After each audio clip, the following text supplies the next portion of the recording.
Use the Groups tool to design special work areas where learners can discuss, share, and submit work as a group.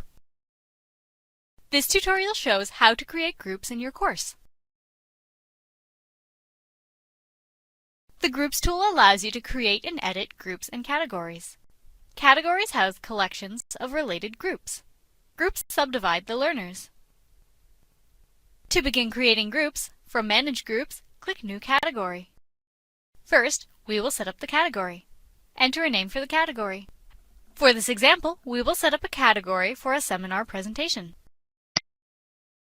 Then, enter a description. Select from one of 7 group enrollment types, which define how learners are enrolled and how many groups are created.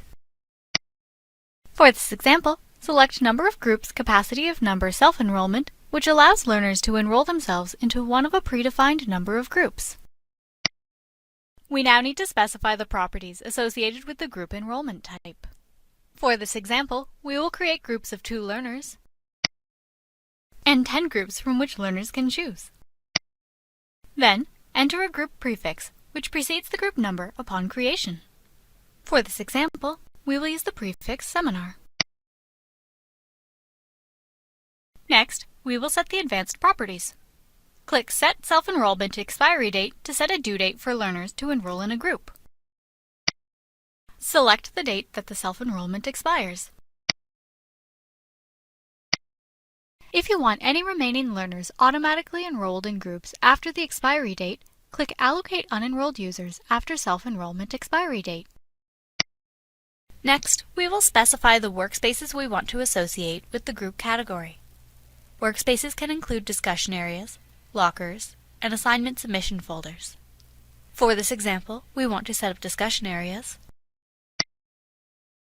and assignment submission folders. When you are ready, click Save. You will now be prompted to set up the workspaces that you've selected. Select an existing or create a new forum that will house the topics, which will be restricted to you and the group members. For this example, we will select an existing forum. From the Forum menu, select Seminar Presentations.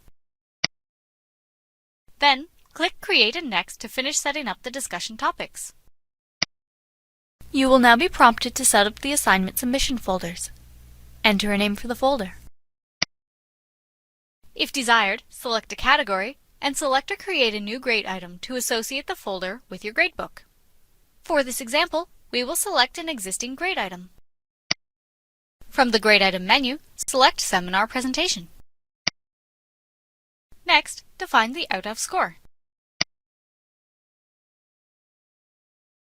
You can add a rubric to assist with grading the assignment, or instructions that the learner will see when viewing the assignment submission folder. For this example, add instructions for the learners so they know which files to submit for the assignment. Finally, you can decide whether the learner may add supporting content files or define the submission options. When you are ready, click Create. Review your workplace summary, then click Done. Now that your workspaces are set up, you are returned to the category creation. Review the category and, when you are ready, click Save. You have now created a category for the seminar presentation with 10 groups, restricted group topics for private discussions, and assignment submission folders for submissions. Use the Groups tool to design special work areas where learners can discuss, share, and submit work as a group.